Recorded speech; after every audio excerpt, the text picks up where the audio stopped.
What is a fact many people do not know about? Americans and Germans teamed up in World War II. The SS fought for Germans and the Wehrmacht was just the German armed forces. Not all Germans were Nazis. The battle for Castle Itter was fought in the Austrian North Tyrol village of Itter on May 5, 1945, in the last days of the European theater of World War II.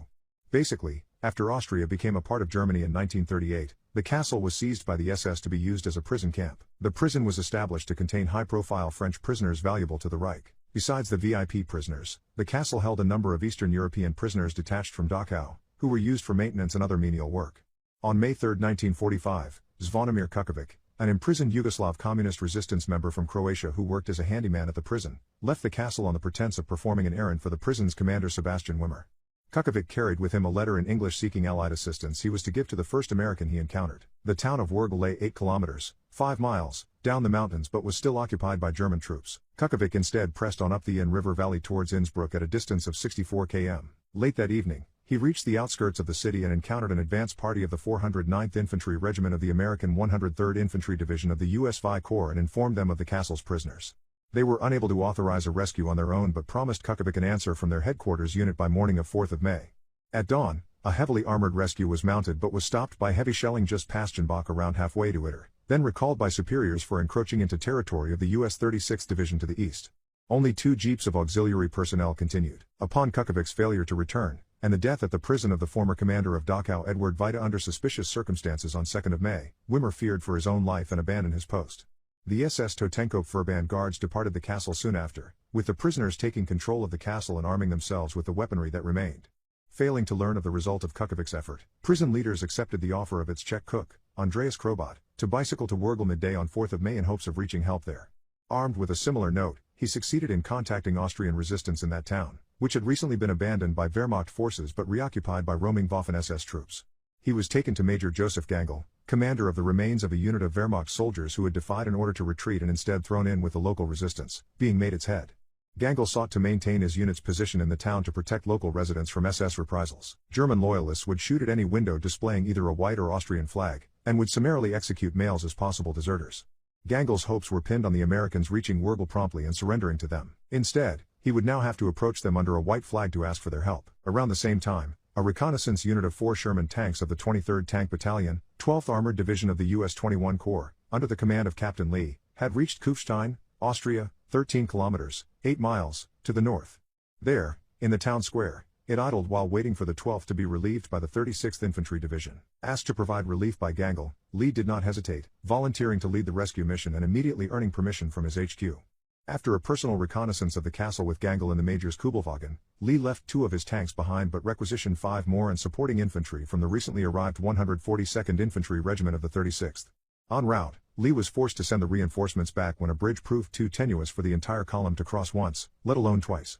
Leaving one of his tanks behind to guard it, he set back off accompanied only by 14 American soldiers, Gangel, and a driver, and a truck carrying 10 former German artillerymen.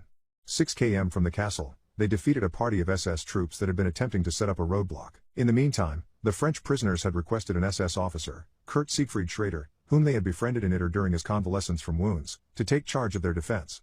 Upon Lee's arrival at the castle, prisoners greeted the rescuing force warmly but were disappointed at its small size. Lee placed the men under his command in defensive positions around the castle and positioned his tank, Bisot and Jenny, at the main entrance. Lee had ordered the French prisoners to hide, but they remained outside and fought alongside the American and Wehrmacht soldiers. Throughout the night, the defenders were harried by a reconnaissance force sent to assess their strength and probe the fortress for weaknesses. On the morning of 5th of May, a force of 100 to 150 Waffen-SS launched their attack. Before the main assault began, Gangel was able to phone Alois Mayer, the Austrian resistance leader in Wergel, and request reinforcements. Only 2 more German soldiers under his command and a teenage Austrian resistance member, Hans Voltel, could be spared, and they quickly drove to the castle. The Sherman tank provided machine gun fire support until it was destroyed by German fire from an 88mm gun. It was occupied at the time only by a radioman seeking to repair the tank's faulty radio, who escaped without injury. Meanwhile, by early afternoon, word had finally reached the 142nd of the desperation of the defenders' plight, and a relief force was dispatched. Aware he had been unable to give the 142nd complete information on the enemy and its disposition before communications had been severed, Lee accepted Tennis Star Borotra's offer to vault the castle wall and run the gauntlet of SS strongpoints and ambushes to deliver it. He succeeded, requested a uniform, then joined the force as it made haste to reach the prison before its defenders fired their last rounds of ammunition. The relief force arrived around 4 p.m., and the SS were promptly defeated. Some 100 SS prisoners were reportedly taken. The French prisoners were evacuated towards France that evening, reaching Paris on 10th of May. It is the only known time during the war in which Americans and Germans fought side by side. Popular accounts of the battle have called it the strangest battle of World War II. Have you ever had a sugar daddy? I got a message from a man asking me to be a sugar baby. Immediately I tell him that I have no money and have no intention of sending him any money and am not interested in being scammed. Of course he launches into a grandiose speech about how he'd never scam me or ever ask me for money, that he'll be paying me, so there's no need for me to be worried. Apprehensively, I agree to keep talking to him. We exchange phone numbers and begin texting back and forth. A few days go by and we're chatting regularly. I talk to him about work, his day, he asks me about my day. Things largely seem benign. At this point I'm assuming I've met a lonely old man who is looking for some attention. We never talked in any romantic capacity and he seemed to take a genuine interest in my life. Fast forward to a few days later, he texts me and tells me he's going to pay off my credit card debt, which we had previously talked about. I ask him how he intends to do so, and he becomes insistent on logging into my credit card account and adding his bank account information as the form of payment. Initially, I was incredibly reluctant. Rule 1 of basic cybersecurity would dictate that anyone asking for my personal information should not be given said information. However, there I sat weighing the risks and rewards. A young college student with a sizable amount of debt from living expenses and a man seemingly willing to pay it all off. So, I run the risk. I give him the login information and sit anxiously as I ponder all of the ways this man could ruin my life. Then, the pending payment was posted and I receive email confirmation. Immediately, I change my password and thank him profusely. After a day or two, the payment clears and my card is paid off. The euphoria I felt in that moment is unmatched. We continue talking back and forth for about 2 weeks, cut to last night at about 1 a.m. I am texting him about his weekend and he asks me to run an errand for him. This is where the feeling in my gut that something was wrong started.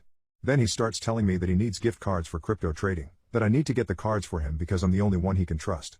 That once I purchase the cards with my credit line, he would pay it all back just as he did before. Naturally, I begin to ask questions. Why do I specifically need to purchase the cards? Why can't he purchase them for himself? How many does he need? Quickly, his patience runs thin. He begins pressuring me to purchase the cards and telling me I owe him for paying off my card. Finally, I tell him outright no. That I'm uncomfortable and that he had promised I would never have to pay any fees or give him any money. Then, he got very angry. Either he's scamming or laundering money. Regardless, I didn't want to be involved. The man begins to ask for his money back, saying that if I don't pay him back in 24 hours he'll make me regret my life. I ask him how he wants to receive payment and he provides an email I do not recognize. It was then that I realized I messed up. I start panicking and shaking. At first, I considered just sending the money and having it all over with. I was so embarrassed about the debt and terrified of my parents finding out. Ultimately, I knew I didn't have the money. In fact, I never had the money at all. I wasn't given the money to pay the card. He added the payment to the account himself. So, I deleted every social media I had and changed every password to everything I own. I blocked his phone number and began thinking of all any information he really had on me and what he could do with it. Unfortunately, this man was persistent. I began receiving texts from the email, telling me I'm not gonna be smart and run away with his money. I was so terrified I began pretending that I was my own parent and that I was confused as to why he was looking to contact my child. For some reason, he bought this. We interact briefly and he tells me that I need to talk to my child and get him his money in 24 hours or he'll be opening an FBI case. I then reach a realization. I need to actually tell my parents. So, I text them at the early hour of 3 a.m. telling them I messed up badly. We call and I tell everything. About the debt and the man and the threats. Why don't you talk to your once best friend anymore? About half a year before us falling out her boyfriend broke up with her. She was super upset and for some reason completely cut me out of her life. We spent the everyday together and at that point we were friends for 7 years. But I just continued being the supportive friend and messaged her once in a while to see if she was doing alright.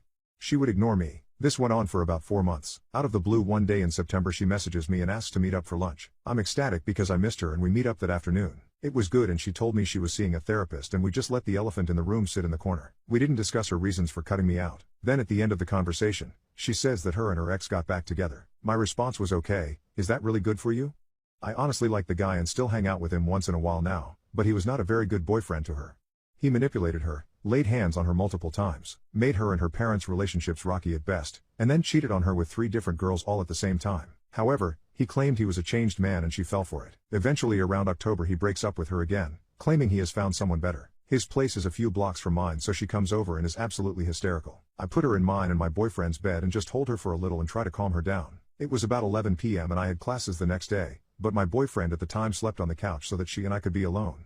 After an hour or two I got up and went to go get her some water or whatever she asked for. I come back to her swallowing a bunch of pills she had in her bag in a Ziploc bag which was unmarked. I immediately put my fingers in her mouth to try to make her throw up, scream at my boyfriend to call an ambulance, and she's completely melancholic and won't tell me what she swallowed.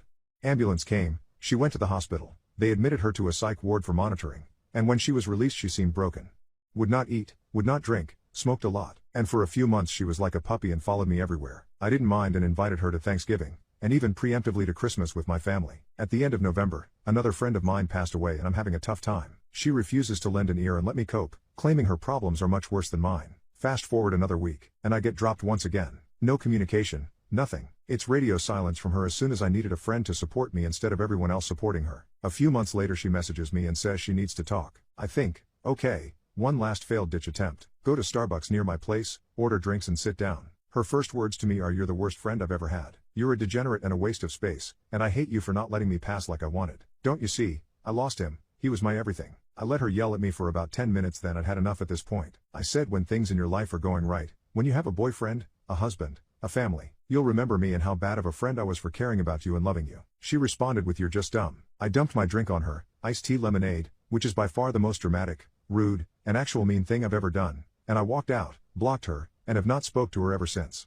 It's been 4 years, and the mutual friends we had still tell me she asks about me.